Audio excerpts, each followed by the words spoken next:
Bien, donc on va voir ici comment faire un split screen comme je l'ai fait dans la fin de l'épisode 2 de On ne peut compter que sur soi.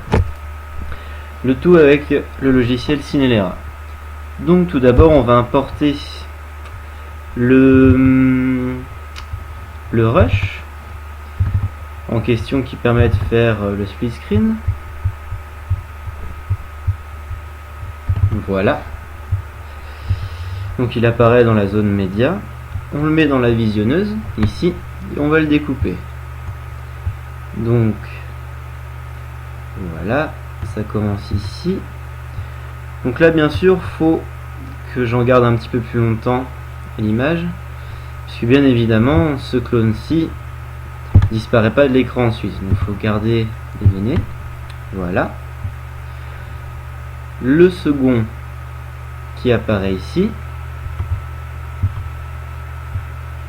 Hop.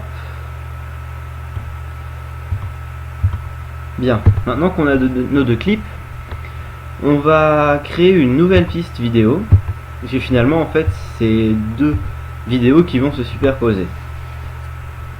Donc dans la vidéo la piste du dessous, on met le clip le plus long.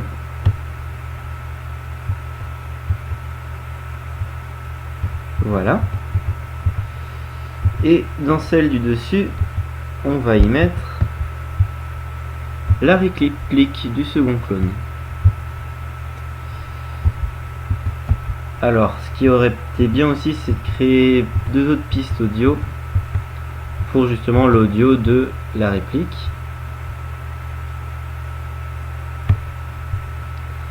Alors, on va la déplacer un petit peu mieux quand même. Donc là, le défaut, c'est qu'il aurait fallu avoir plus de données